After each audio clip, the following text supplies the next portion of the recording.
aperture in just 2 minutes. Let's go.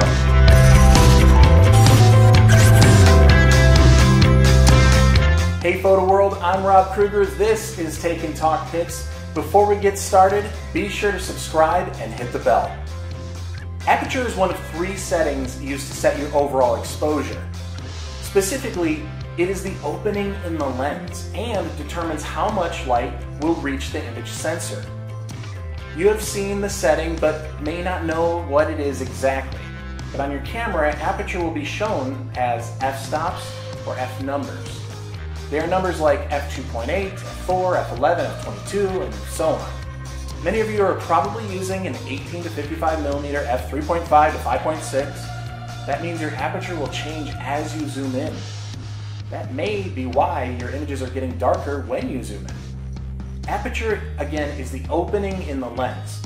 When you have a large opening, you are actually on a small f-stop like f2.8. When you have a small opening, you are on a bigger f-stop like f22.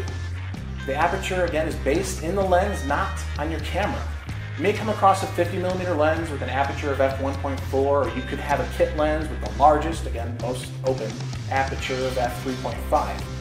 Just remember this simple way to think about aperture when you're setting up your exposure. Smaller number, bigger opening, more light coming through the lens and reaching your sensor. A bigger number equals a smaller opening and therefore less light coming through the lens reaching your sensor. The actual reason behind the number is technical and mathematical, but knowing that only makes you a camera nerd like me and doesn't really improve your images. Oh, one last thing to know about aperture. It affects your depth of field. You know those images where the person is sharp and the background is blurry? That's a shallow depth of field.